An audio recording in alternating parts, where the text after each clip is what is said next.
I want him, the white man with no expression. No, not that one. Not Frank Grillo. He has too many facial expressions. No, the really boring white man. I said it before and I'll say it again. Life moves pretty fast. You don't stop and look around once in a while, you could miss it. Never fear change. Life is too short for fear. Chase what is desired. I can do this all day. Would you mind identifying what you are? We're the best friends squad. That's what we call ourselves. Sort of like a team. Welcome to the rodeo. Ladies and gentlemen, please sit back, relax, and enjoy the ride. This is the way. I have spoken. Welcome to the Skiffy and Fantasy Show, Torture Cinema. Best Nicolas Cage death scene since The Wicker Man. No, the bees! No! A film we've actually done on this show. Oh my god. Called a We've done callback. a lot of Nicolas Cage movies for a reason. I'm Sean. I'm Alex. And I'm Paul.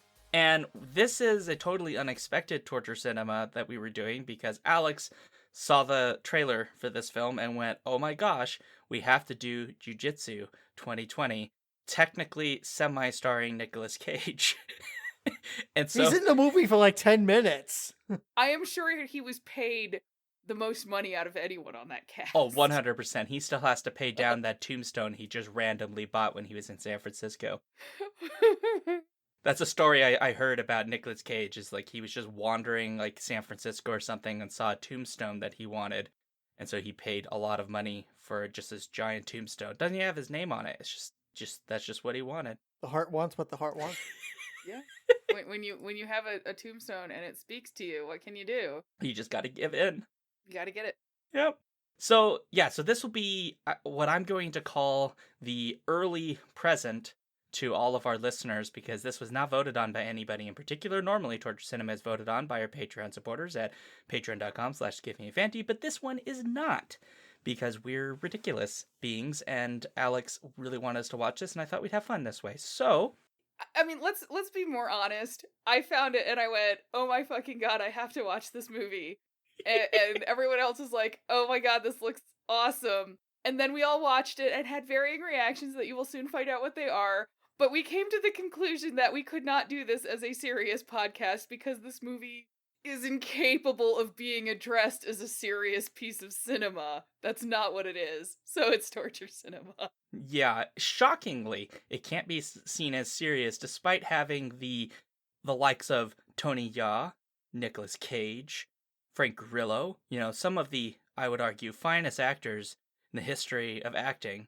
Look, I'm just saying, I think that almost everyone, other than Nick Cage, who was obviously paid very handsomely for, like, the 5 entire minutes he wasn't a stunt double in this film, I think everyone else was just doing it for the lulz. Very possibly. So, before we get into really digging into this movie, Jiu-Jitsu, again, is the name of the film from 2020. It literally came out. We do need to talk about what we're drinking, though. And so, Alex, you're up first, because I know you have a beverage, so what are you drinking? So, I finished my first beverage while we were shooting the shit before this podcast started, because we're all sad shut-ins who really just need to talk to other human beings on occasion, which was a cider. And now I am drinking a Flamingo Dreams Berry Blonde Ale, which is a nitro, because I got it in the nitro variety pack from Left Hand Brewing Company in Colorado, and it is delicious, and the can is pink and has a flamingo on it. Awesome. Well, then that leads us to Paul. What are you drinking, Paul? Sadly, I went to go see if I actually had root beer or something fun to drink for this podcast. I do not, so it's just water, which is sad, because this podcast did deserve better. I didn't go to the store in the last couple of days to actually get something for it, so it's just water. Sorry. It's okay, Paul. You usually are drinking water these days. Yeah, I'm drinking less soda and definitely a lot less alcohol. But still, this movie deserves a good root beer, like say a Sprecher maple root beer, which I don't have any of. So, I mean, it would be nice if Sprecher sponsored me or something. Given how many times you've mentioned Sprecher on this show, we should have a sponsorship. It would be nice. I might be the number one science fiction fan who drinks Sprecher root beer. Okay, maybe Patrick Tomlinson does too, and Casey Blair. Okay, so I correct that, and a bunch of Minnesotans here. So I correct that. So I'm not.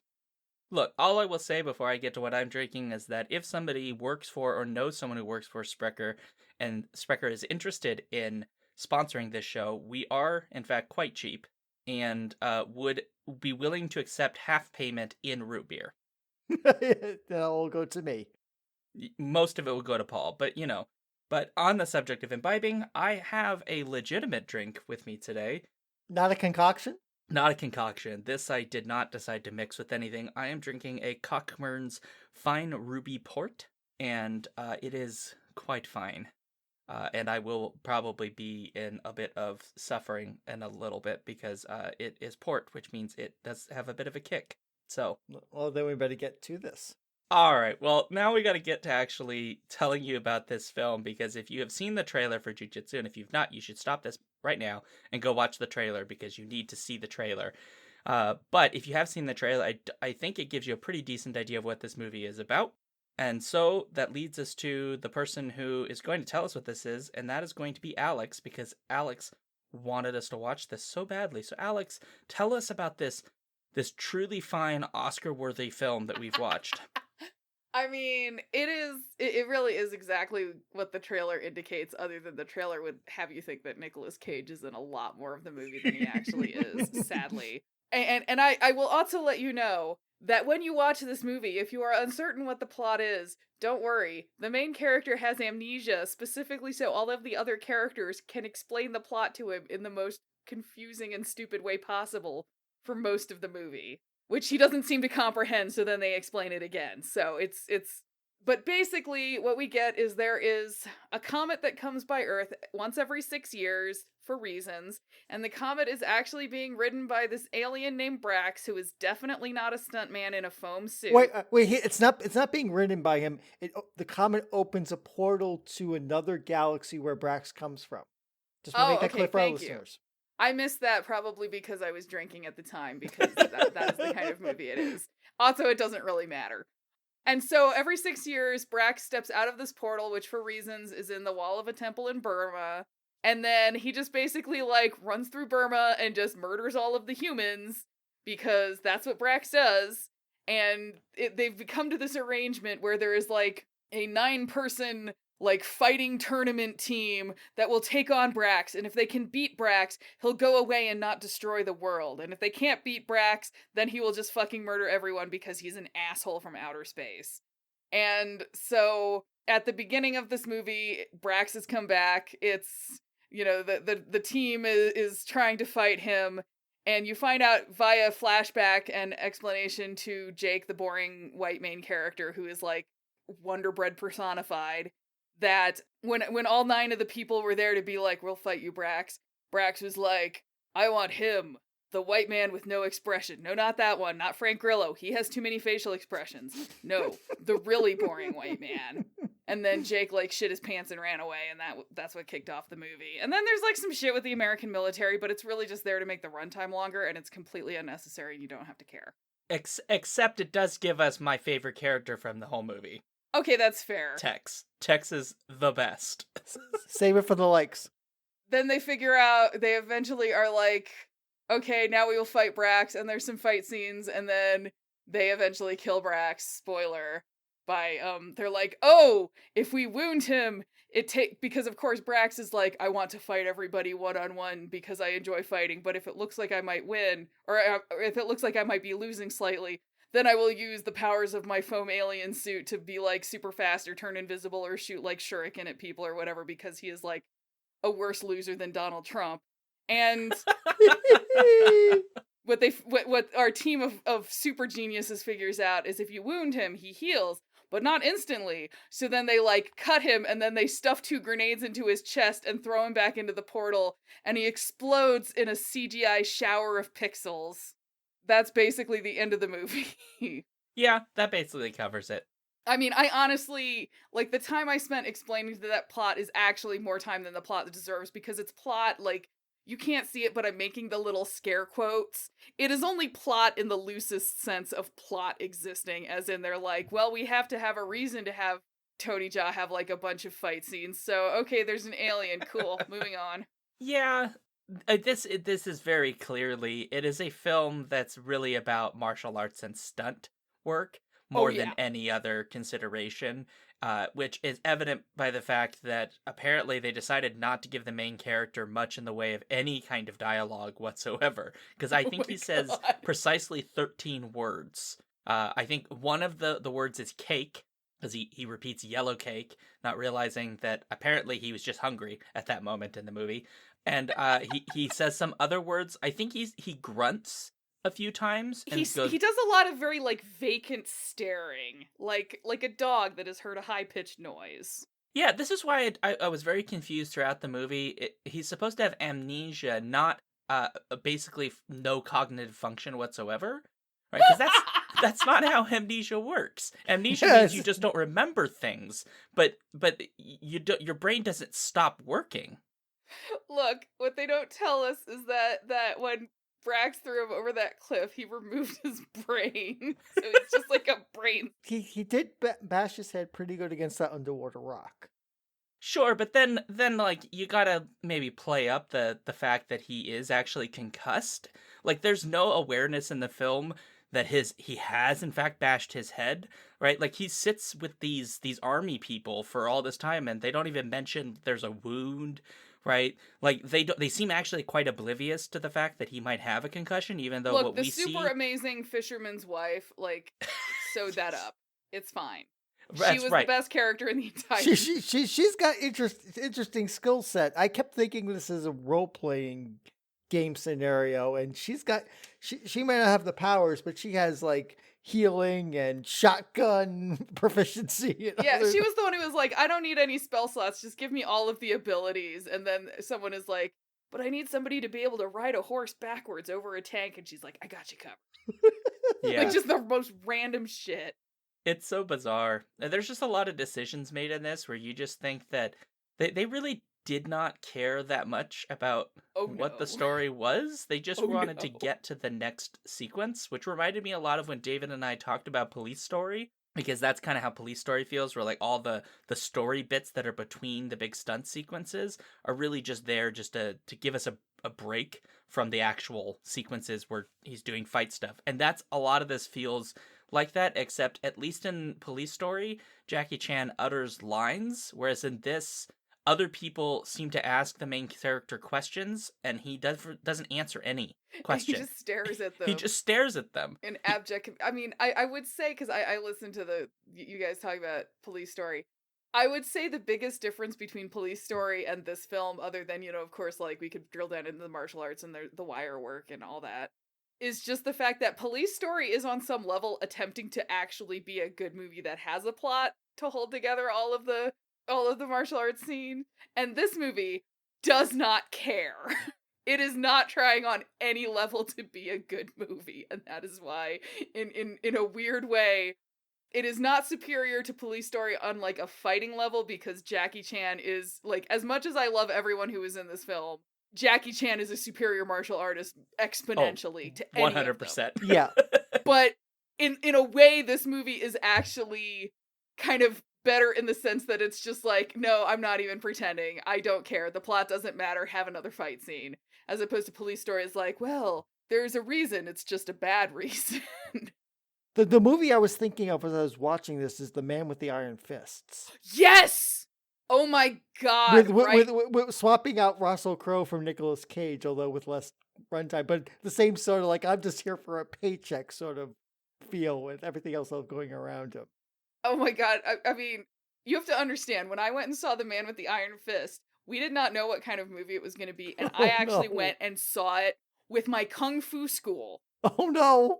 Oh no! And Sifu came with us. Oh no! So like, all of us younger people were like, wanting to just die laughing, and you could tell he was just sitting there the whole time, and he was so offended by everything in that delightfully garbage movie. And it was so awkward, because especially like the shit where, Russell Crowe was like, I'm gonna like go down on a lady in a bathtub, and I was like, first off, oh god, there's like a couple of 14-year-olds in the kung fu school, but whatever. It's not like it's graphic, but it's like sitting next to your like maiden aunt where there's something like kind of naughty going on the screen, and you're like, oh god, this is so awkward. Like, please just kill me. Well, okay. I think we've gotten to the point where we need to get to our likes and dislikes. Yes. And we're going to go backwards on this one solely because this is Alex's favorite movie of all time. And so we have to start with Paul. Paul, what is your first and only like, please? Okay, I'm going to snipe it. I'm sorry, one of you two might like it, but I like the comic book transitions between scenes. That was super interesting. And don't worry, I have so many likes. Oh, Don't okay. worry about Well, it. I was more afraid of Sean. I know you probably have plenty of quiver, and there are other things I could have talked about. But I like, because we get one in the opening credits, and I thought, well, that's interesting. That's a nice way to do it. And they just kept doing it when they jumped from sequence to sequence. It's like, well, that's cool. I mean, I found out later this was actually based on a comic book, so there's actually some callback to the actual source material in doing that. And it's a lot better done than when we recently watched Jonah Hex, where we had that whole sequence of bad animation. Here, there was comic book panels that do move things along pretty quickly, but actually looks good and dials into the movie that, yeah, this is a schlocky action film, and we're going to use this in order to transition so we don't have film extra stuff. But actually looks like they actually put some good effort into actually making those comic panels worthwhile. I like those transitions. It gives the movie a distinctiveness that I really appreciate. Well, and did you notice like the other like along with the comic panels, which is what stopped it from being like a direct like 1980s action movie rip, was also, and I just love the fact that at least in the daylight scenes, because night filming is a whole other thing, but they used a lot of really saturated color. Yes. Yeah. So I'll extend that out, but yes, the movie wasn't afraid to actually go beyond muted palettes or teal and orange. Thank the gods, they have a whole panoply of colors. I mean, I understand this movie was filmed in Cyprus. We get them. I mean, the Valley of the Temples, that's either CGI or a matte background. That's fine. They actually film it in Burma. But that jungle, as we see at one point, that luscious green jungle they film. It's like, that was atmospheric. That was interesting. That was eye-catching. That was cool. And then there's like the whole unnecessary sequence with the military, which whatever. But like all the points where what is it? Myra is just interrogating the man who knows nothing and has no personality for like no reason. The man with no memory. Oh my god. But anyway, like in those scenes, it also had like everything was it had like a green filter, which is really interesting. And then every so often they'd switch to like a security cam and go to black and white briefly as a nice stylistic choice. And I was like, I could see that, that actually being a choice to be like, let's make it look kind of more like a comic book panel without going like full Zack Snyder on it. Absolutely. Thank the gods they didn't go all Zack Snyder on it. I would have really been turned off by this movie. Yeah, so it was like, I mean, the director was doing some kind of interesting stuff here and there, and then there was some like really random shit that we'll talk about later, but it's like they were doing like some occasionally interesting thing, and I agree, like that was, initially I was like, what the fuck is this? And then I was like, oh, okay, this is kind of cool, other than like, I mean, I guess you're just telling me chapter titles, because if you were trying to tell me locations, it wouldn't actually mean anything, because I don't know what the geography of Burma is. Do we have to do another dislike in a movie on geography? Oh god. Oh, it's bad in this one though. Look, time and space in this film is as basically as insubstantial as Jake's personality. Yeah, but we'll probably come back to this because I have thoughts. Well, that'll be on the other side of dislike land. So, but to Paul's point, yeah, I mean, I will give this film the credit that it tries to have some sort of like stylistic vision, even though it is working with literally a cardboard cutout of a human male. It is limited in its ability, but at least it does some interesting sequences, and it definitely is a little kind of jarring, but in a way that's kind of good, because you kind of go, oh, what is this all about? Like, because we actually sat down, my brother and I watched this. Brother and I kind of went, well, is this a comic book that they're adapting? Because I was really curious about that, because that seems like a Marvel kind of thing, like they would do. That does make me a little bit more interested than how was the comic? Was is this like more of an accurate portrayal? Those would be questions I would want to know. Like, does the main character, does he just stare awkwardly at people for long periods of time? Is that kind of hard to do in a comic panel, but Well, they would just have like 6 straight pages where he just stares. Well, especially if he's the POV character, how would you know? He's just like your window into the world. He is an empty vessel. It would just have like boxes where there would be dialogue or internal monologue, but there's nothing. It's an ellipses every time. What Jake kind of reminds me of is, you know how you get video games where you're playing the silent protagonist? And it's just like the silent protagonist is literally the empty vessel that you can read anything into, to help you pretend that you are them in a way. But that's really what Jake was, but it doesn't work because you aren't seeing it it's not like a POV movie. So instead you're just like, why is this life-size Ken doll just wandering around in a jungle? There is a sequence within the army where we break weirdly into a first-person POV for a little bit there. Yeah, that was I don't know what was that about. Well, but yeah, it almost worked, but the problem was, so like, there's actually an entire action movie that was shot first-person POV, which I think they just literally strapped a GoPro to a guy and then filmed an entire movie. Like, it doesn't work because, you know, it's a GoPro and it's not motion corrected.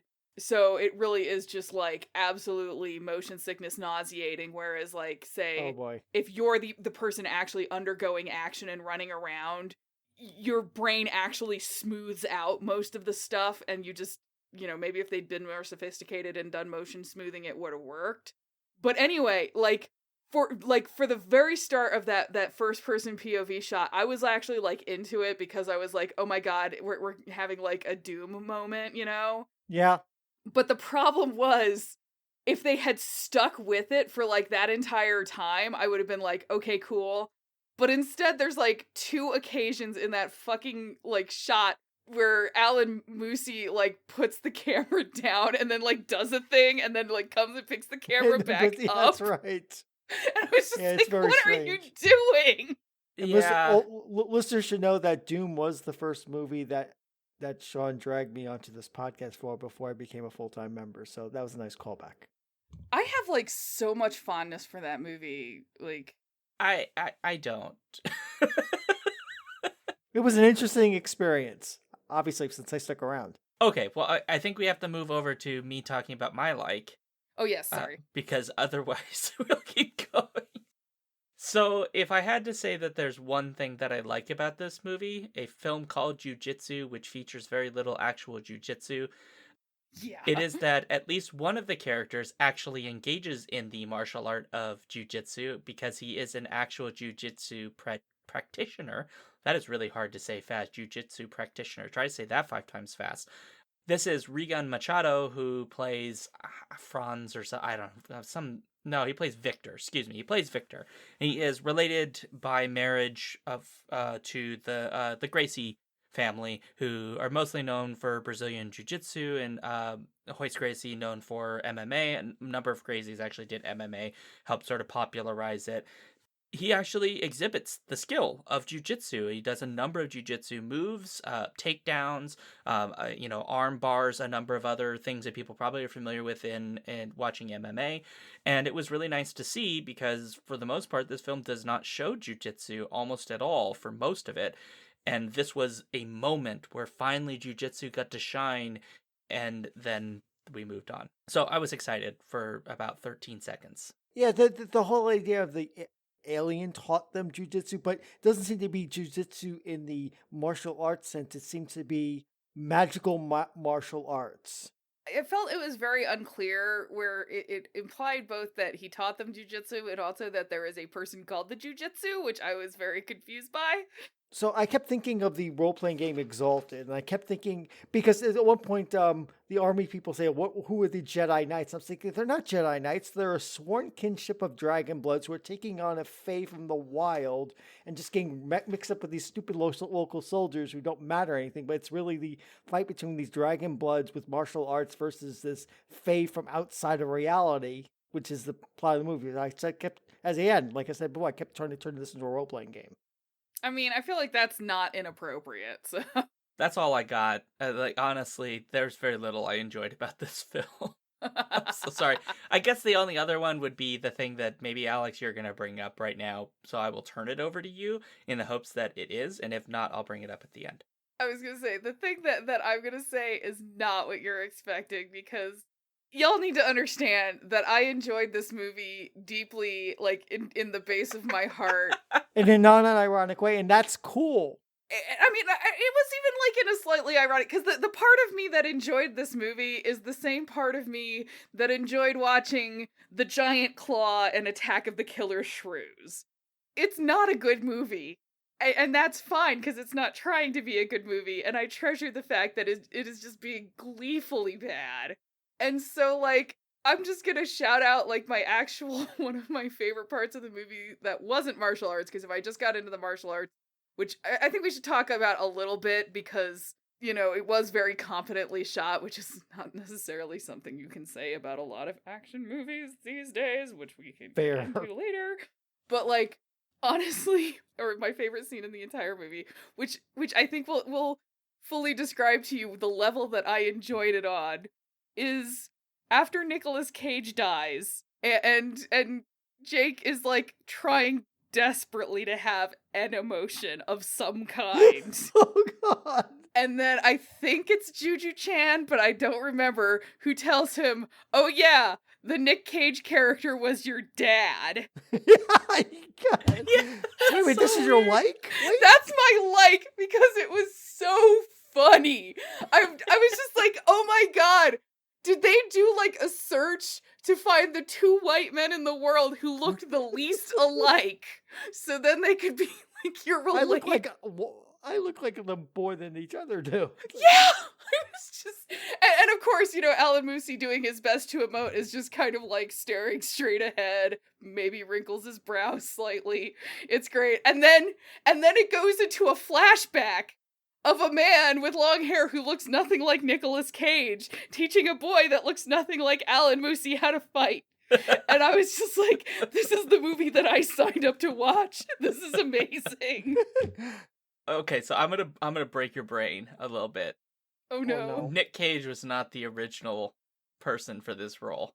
Who was the Nick person for this role? So John? supposedly, I would just say that I'm not 100% convinced that the information I found about this movie is accurate, but supposedly Bruce Willis was meant to be the Nick Cage role.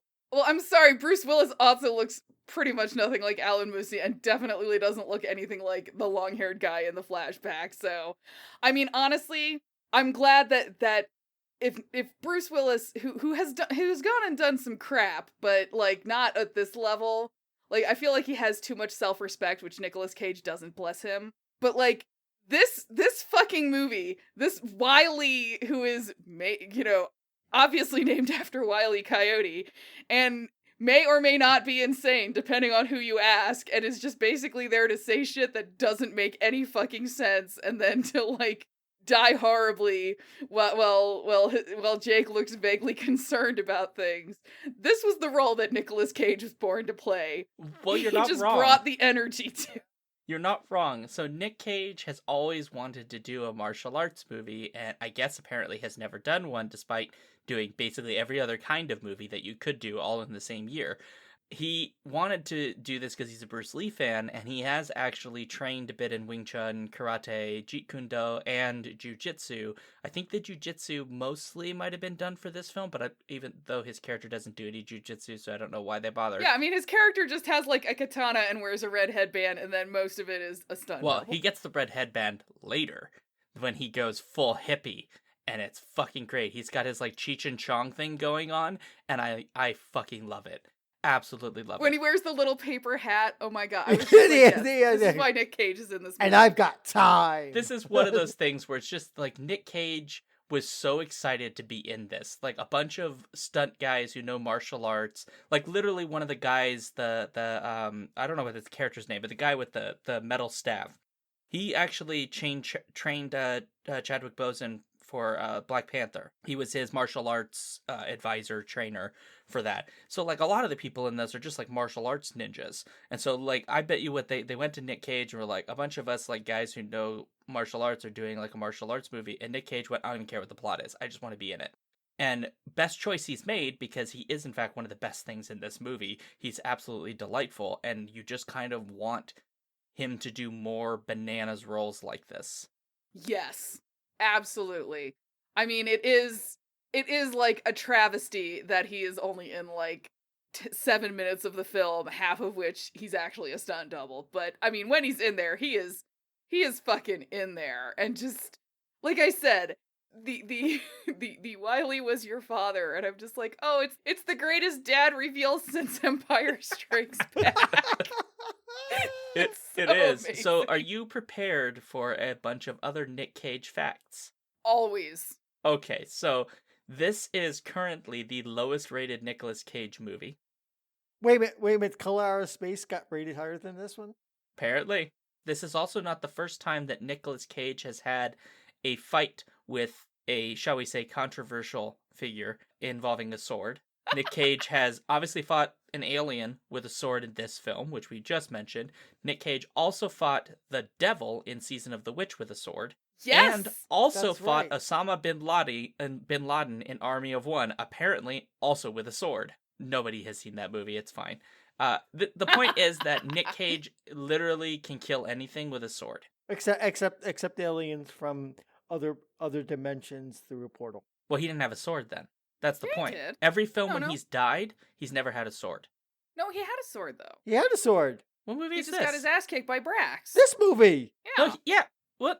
He's not really dead though. His spirit is alive. He's like a Jedi. I was gonna say.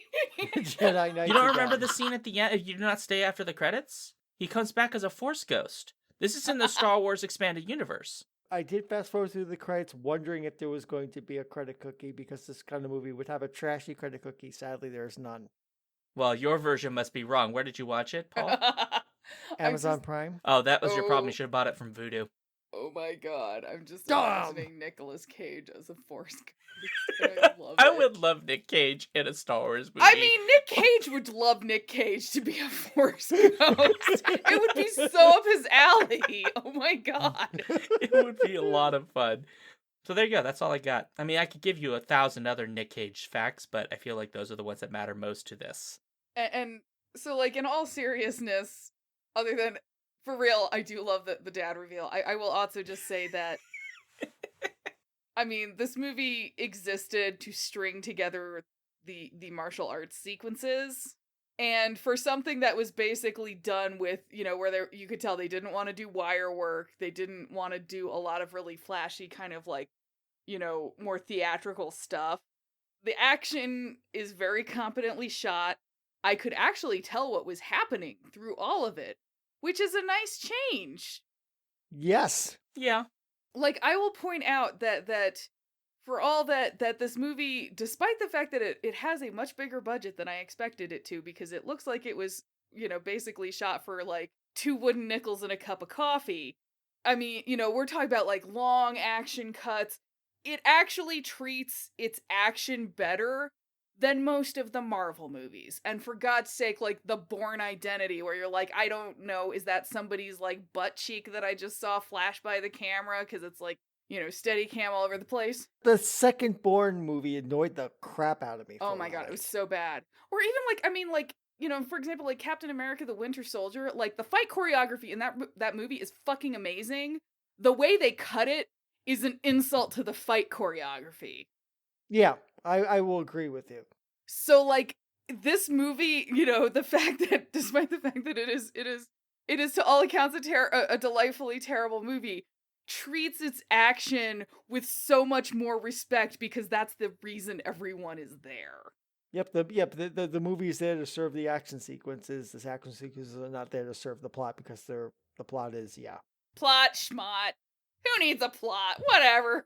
I mean, on this, we're just going to have to disagree. You agree to disagree because I have opinions. I mean, normally I'm not one to say, like, your opinions are wrong, but in this case, your opinions are wrong. How dare you, Alex? How dare you? Before we move on to dislikes, though, I know that we all kind of agreed on this, but I really liked how they dealt with the subtitles in this. It was really pretty cool. Yes! Oh, yes! Oh my god! Like, I have not seen them do, like, kind of... And I think it's, like, reaching back to the comic book thing, but I haven't seen that creative of a treatment of subtitles since, Night Watch? Night Watch. Yes. That's what I kept thinking. It's like, wow, this is like Night Watch level subtitle game here. Right? Right. Yeah, for those that have not seen the film, basically there are a handful of characters at the beginning who speak presumably Burmese, if that's the appropriate language for Burma, and they subtitle them in English, but they make them very stylistic and there's actual color involved. And they're not just at the bottom of the screen, they're actually kind of woven into the scene at different parts next to the heads, almost like there would be speech bubbles there. Yeah. Mhm. And it's really kind of cool, and it actually made me really interested. It's a thing that I struggle sometimes with subtitles because they're just down on the bottom a lot, and to me it feels like I'm reading and trying to watch at the same time, and that's actually a lot more effort. This, I felt very like it was woven into the story, and I would love to see more movies do this and kind of play with how you present subtitles. I don't know how it would work for a film that's all subtitles, but to see more of that I think would be really cool. Yes, I agree. I agree entirely. More movies could learn to be more creative and more engaging with their subtitles than just having them flat on the bottom, and they could look at this movie as ideas on how to actually execute that. For sure. Also, I just want to note before I move to dislikes that I literally have the movie on right now in silent mode, and Frank Grillo just did his flip-off thing to the alien with the Oh my whole thing. god, I love that scene so much! It was a good move, and then he gets kicked and killed. But I love that his last act is basically to do a double bird at the alien, which is totally worth it. That was like the best character moment because all of the characters are just like not really even, they're like a haircut. But in this moment, you were like, I understand who this character is. Yeah, he brings actually a shocking amount to his character. To be fair, almost everybody except the main actor actually tries in this, which I think is really important, given that even Tony Jaa, who's mostly known for his martial arts work, is actually giving an attempt at a performance here. And he doesn't even have an elephant to be sad about, so... Actually, my excitement was Tony Jaa's in this film.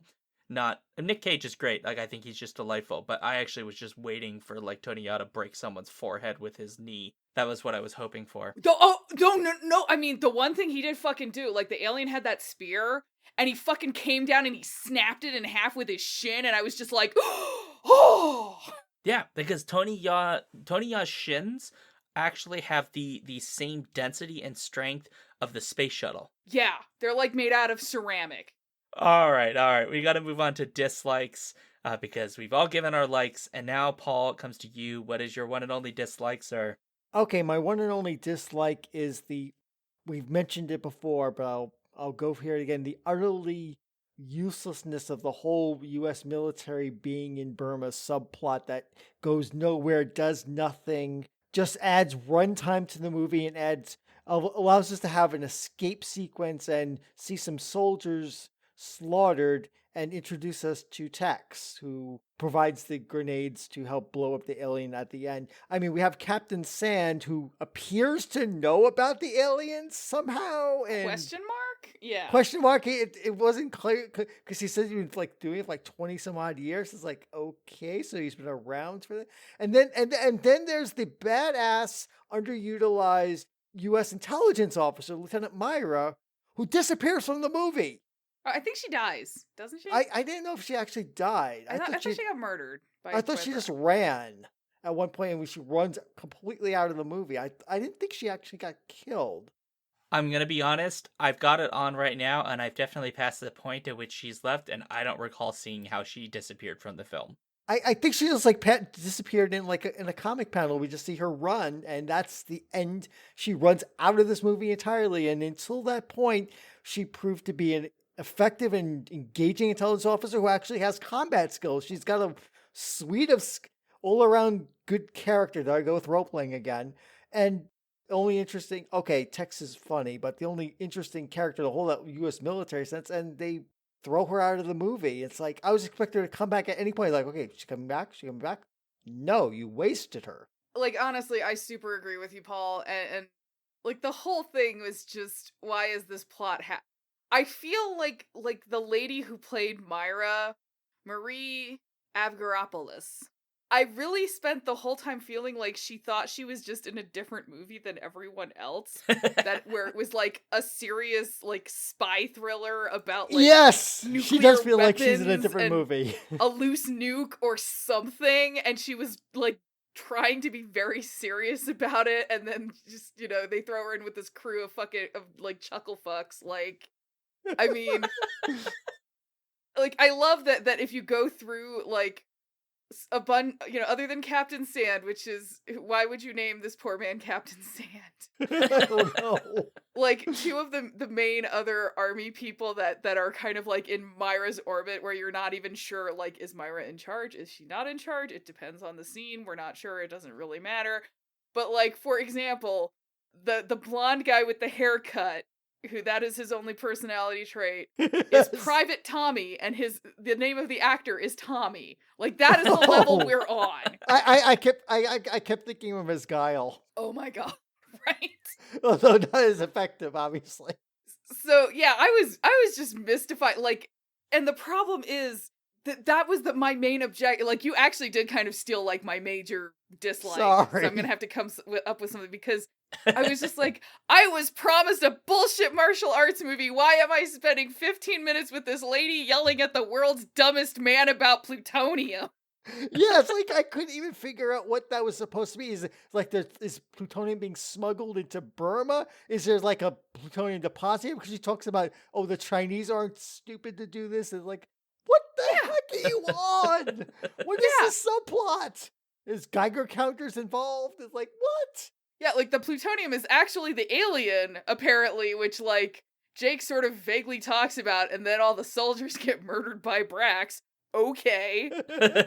But yeah, it really was just like, it slowed down the movie real, because like once they get over trying to have a serious conversation about having a plot, and are like, no, we're just gonna have like Tony Ya show up and kick things, then it actually starts to move, and you're like, okay, every 5 to 10 minutes we're actually gonna have some kind of action sequence, and it's fine. But yeah, I was just like, what the fuck is all of this like bullshit? Why are the Americans here? They don't even know. Yeah, because it's like some sort of secret military base, and it's like, this has nothing to do with anything. And I mean, like, Maria Garoppolo, like, she is trying her best to sell the bullshit script pages they have given her, but I felt like the entire, like, interrogation sequence is as if Tommy Wiseau had written, like, an interrogation scene, and she was just trying to act it. Like, that was the level it was at. It was so bad. Well, okay. So, there are many things to not like about this movie, and much of them we've already brought up. The fact that the main character is literally just a piece of warm bread. We have the fact that Nick Cage is criminally underused, and I would argue the same for Tony Ya, criminally underused here. Although, to be fair, he's a little bit older, so he's probably not as nimble as he used to be, although it's hard to tell because the man still looks like he's 25, even though I'm pretty sure that Tony Ya is at least 97.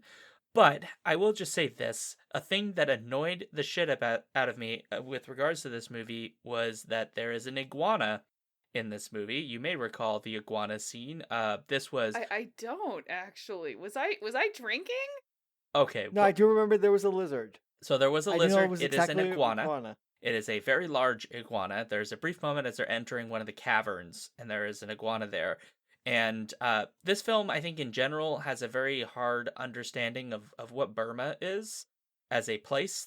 I think they just chose a place that was like, we want a place that's kind of Asian and sounds foreign. And then they were like, Burma, because nobody knows what Burma is, even though we know what Burma is. But but there is the funny joke. I thought it was called Myanmar that the right. main character tries, and Lieutenant Meyer is going, just gives them the face. Yeah, so at least for a moment, someone checked the Wikipedia page, but it did not apparently get further past the name of the area, which is unfortunate because this is filmed in Cyprus, and it's very obvious that it's filmed in Cyprus, because there's huge sections where they're in pretty dry Mediterranean climate, and then sections where they're in not actual jungle, but at least something that you could pretend looks like There's nice forests, yeah, but I didn't go for the, yeah. It's not tropical or subtropical at all. And so there's very little in this film that you could say is Burma, and given that we're dealing with aliens, they literally could have just said, we're in Cyprus. Yeah. And it would have had the same impact. I mean, though, okay. If they'd said they were in Cyprus, then it would have made less sense for us to have the Burmese fisherman's wife, and she was amazing. Well, you would have just made her Greek or something, and then it would have But then it would have been played by a different person. Yeah, we wouldn't have the actress. Well, okay, fine. Even still, you could still set it in Cyprus and have her there, and that would be fine. You don't need to explain, because I it mean, that doesn't would need be to a be little explained. random to have a Burmese woman sitting in Cyprus. No, actually, I mean, I think Sean is correct that at that point you don't have to explain it, because why bother explaining anything in this movie? Or you could even do the thing where it's like, it's not Earth. We're in Flabaland. And they're speaking Flabalandish. Like, you could just do that. And like, it doesn't matter, right? Like, the biggest issue for me is, like, the location that they selected just doesn't match what we're shown. And then nothing becomes more glaring than the fact that there's an iguana, right? The geography and the foliage is totally wrong. But an iguana it's literally impossible for that to be from Burma, because iguanas are New World lizards. They're primarily found in Florida, but they're primarily found in Central and South America. And they're a very large lizard, but they're not what you would find in Burma.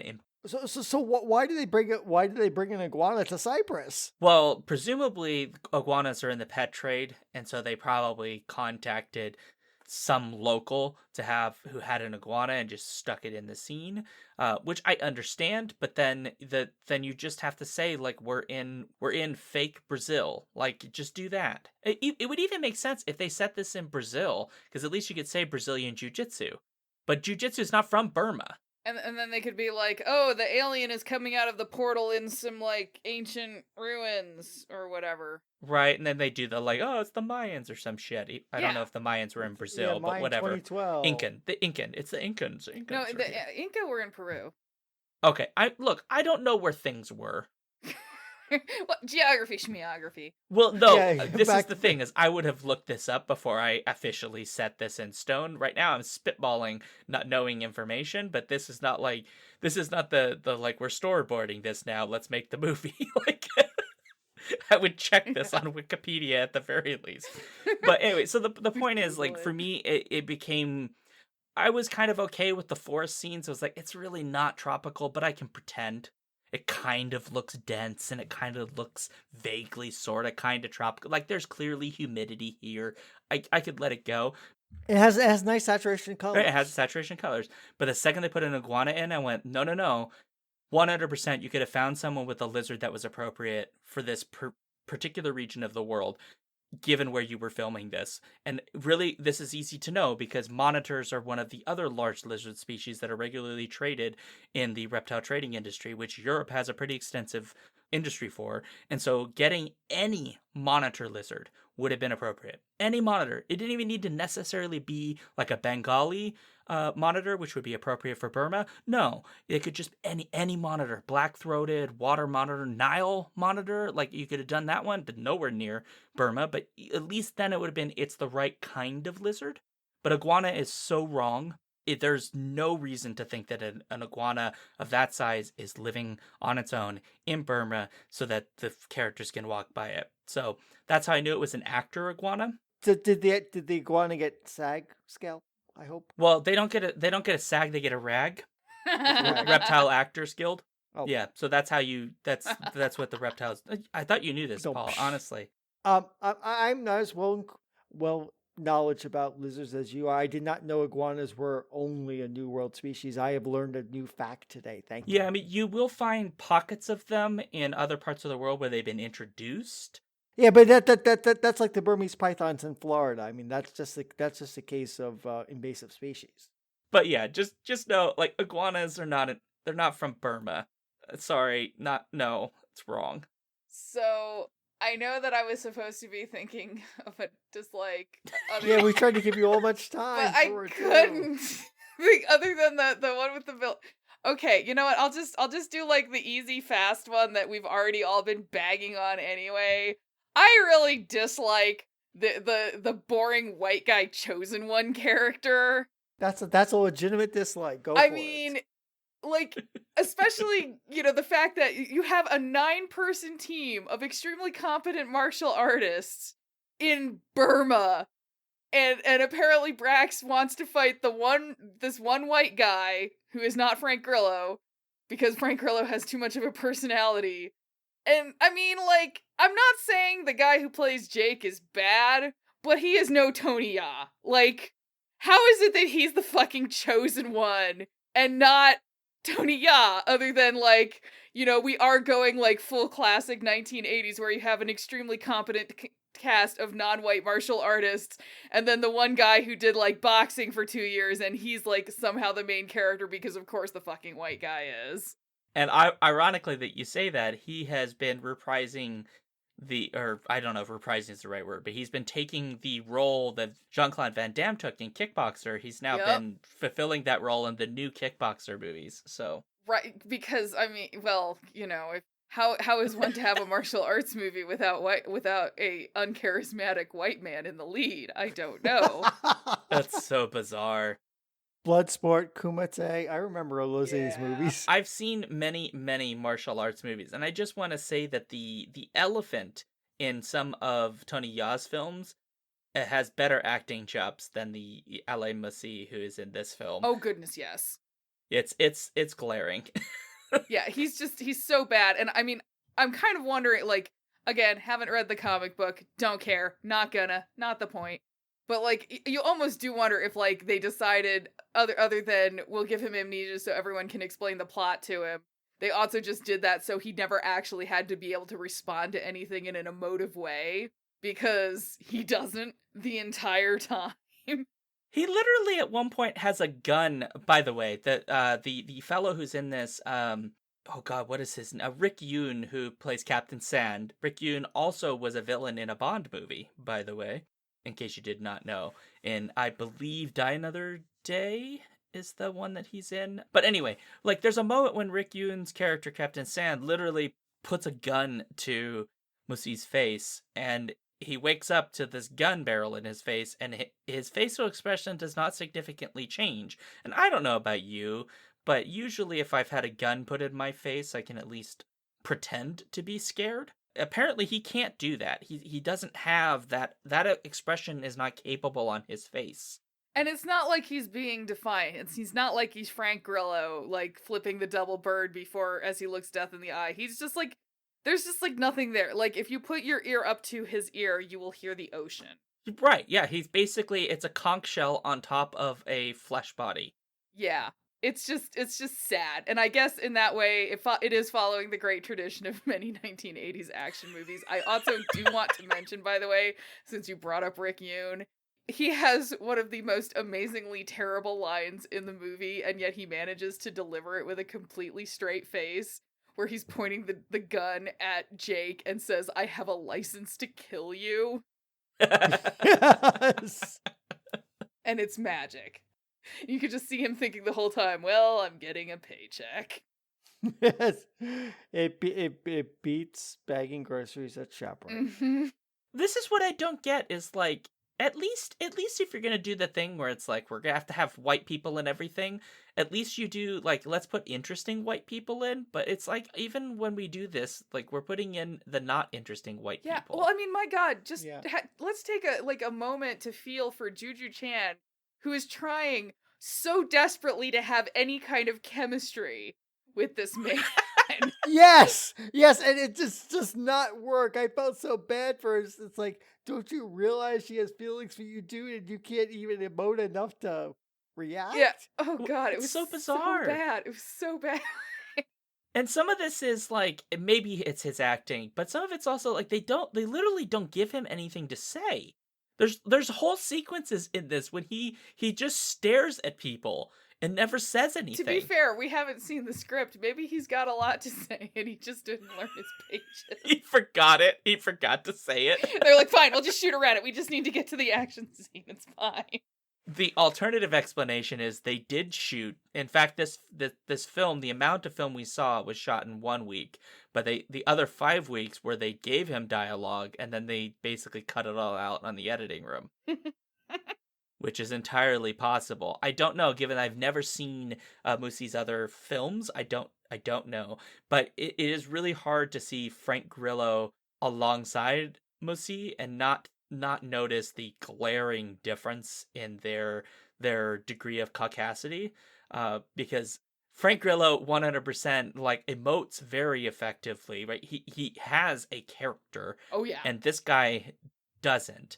And it's not to say that there's a lot of character in all of the various people that are in this film, but like Rick Yoon's character, Captain Sand, has an identity. It's incomplete, but it's there, right? Tony Ya's character at least has some degree of character there, even though he says almost nothing in the film. But you can kind of get some ideas about who he is. This guy, like, I have no idea who Jake is. Well, he's Wiley's son, Sean. That's the thing, is all the interesting things about him are the things that other characters know about him, not anything that he actually does. Except like once he does a really cool like move where he like balances on his hand and kicks a guy in the face, which I thought was pretty cool. But Yeah. like other than that, like he's just like an empty vessel. Yeah, he's just like a set of pecs in a tight t-shirt. Like, You know who Moosey reminds me of, except even more so? Sam Worthington. oh my Yes. god, you're He's the martial right. arts version of Sam Worthington. Oh my god. Yes. You have just like blown the lid wide off this conspiracy, Paul. I think they were both made in the same lab. Dun dun It's dun. very possible. Yeah. I mean, it's weird. This has actually given me a slight desire to watch one of the Kickboxer movies that he is also in, just to see if he is that much of a black hole in those movies, or if he's just been directed to be that way in this one. And I'm just like not sure which it is, if he is just like that bad of an actor, or if there's something else going on. We need more data. We Yeah. I definitely mean, need- at least with Sam Worthington, I don't know, picking on Sam Worthington, we have multiple movies that confirm that yes, he's He's a black hole. as good as opposed. I mean, between Avatar and the Clash of the Titan movies, everything else, and it's like, yeah, he's got nothing. God. I have more charisma than Sam Worthington. Sam Worthington has an accent. We don't even know what this guy's accent is. An accent does a lot. I'm just saying. It can at least make someone vaguely more interesting. This guy, we're not even sure because he says almost nothing this entire film. I don't agree with you on Sam Worthington having an accent, but I will agree that he has like an extremely believable whiny baby pout that he basically deploys in all situations, and that's like his only acting he does. Which Jake could have used. He could have like had a whiny baby pout when he found out that his dad was the crazy guy who got murdered by the alien. But he's like oblivious to it. He does no reaction. Can you just imagine him with like his little pouty face going, "I'm sad." I mean, but yeah, like, okay, I mean, that is definitely, this is just the most vacuous main character probably I've ever seen in a movie. It's so bizarre. Like, it has to, some of this has to be direction. There's just no way that nobody stopped and went, all right, I need you to like pretend like the death of Nick Cage bothers you. At least like give me something. You know what loss feels like, right? Like you lost your personality a decade ago. Like help us on this. But he there's Here's nothing. an ice cream cone. I'm going to knock it off onto the ground. You're going to be sad as a Slap result. it out of Use your that hand. emotion. Yeah. Okay, so see that I did come up with a good dislike.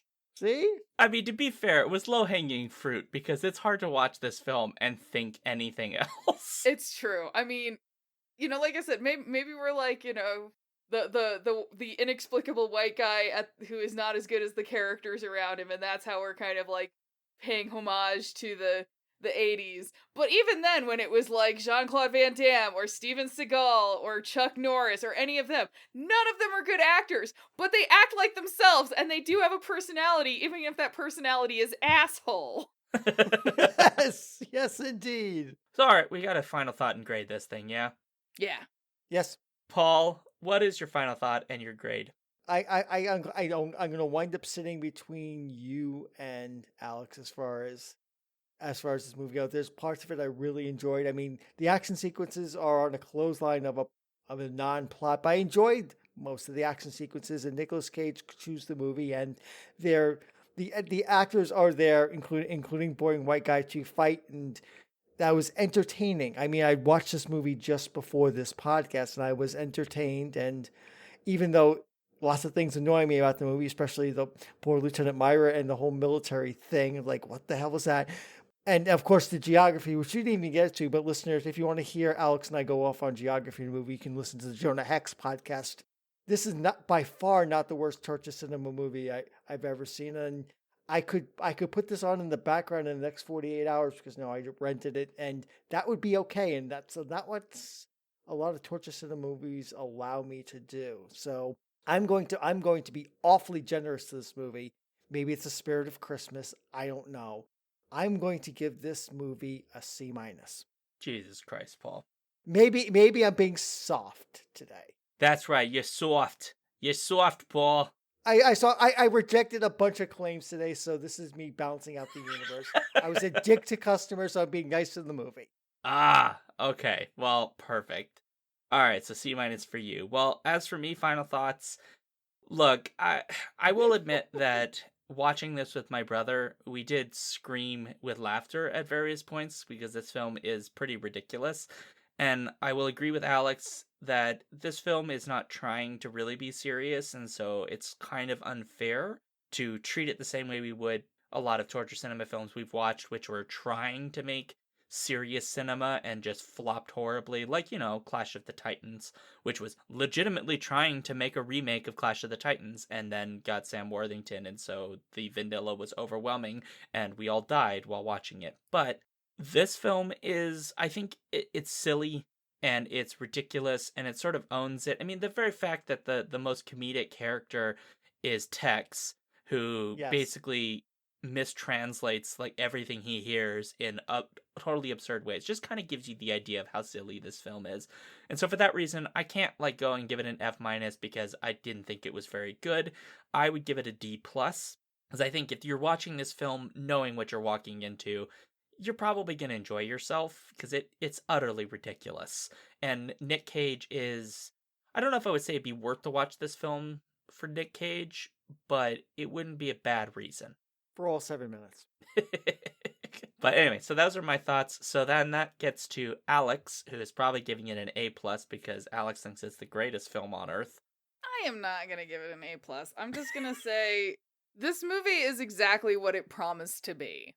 It was exactly what I thought it was going to be. It delivered on what I wanted. I found it very amusing. I consider it to be $7 well spent. So it's a B movie, so I'm going to give it a B.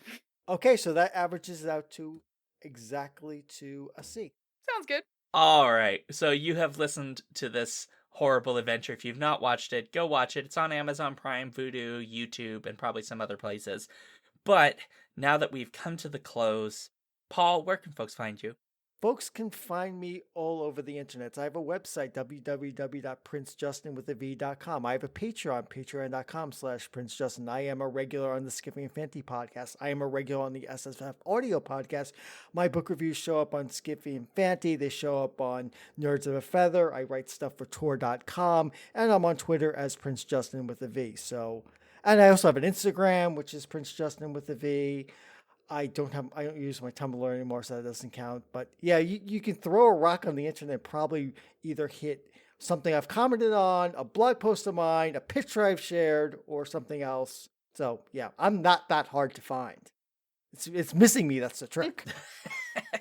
Perfect. Well, as for me, you can find me at SeanDuke.net or at SeanDuke on the Twitters or at patreon.com/thejoyfactory if you want to check me out doing happy things and whatnot there. Alex, what about you? Where can folks find you? So you can find me at katsudon.net or alexax.com, and that has links to my Patreon where I did a write-up of this movie that was apparently fairly amusing. I do a lot of talk about movies there, and I'm looking at expanding out into other stuff and occasionally self-indulgent fan fiction of my own work. Coffee shop AU. And you can find me on Twitter at katsudonberry. Perfect. So, as always, if you want to support this show, you can go to skiffyandfanty.com, leave us reviews on iTunes and all of the other places if you can. You can also find us at Skiffy and Fanty on Twitter, and we have a Skiffy and Fanty Facebook, and we have an Instagram as well. And if you want to support the show financially in some way and get access to things like Torture Cinema polls, our Discord live chat for Torture Cinema, lots of goodies and free bits like mugs and stickers and other kinds of things, you can go to patreon.com/skiffyandfanty. Every bit does help. We basically just pay for Paul's legal fees each year. So, support the show to make sure that we can support Paul's lawsuit against the U.S. government. Oh, God. Yeah. You're not supposed to talk about that. I know. I wasn't supposed to tell them that you're suing the government for not allowing you to have enough root beer. But, there is, in fact, a law that's has a limit on how much root beer you can have in one residence, Paul. It's the strategic root beer reserve. Yeah. Precisely, a strategic root beer reserve. Thank you, Alex, for talking about that. It's really important. We'll do a podcast about it one of these days. So, thank you all for being here. Appreciate it. I hope this was enjoyable, and if it wasn't, go watch the film, because then you'll understand why we were where we were at today. Stay frosty, listeners. Stay frosty. You're welcome, citizen. Awkward ending and scene.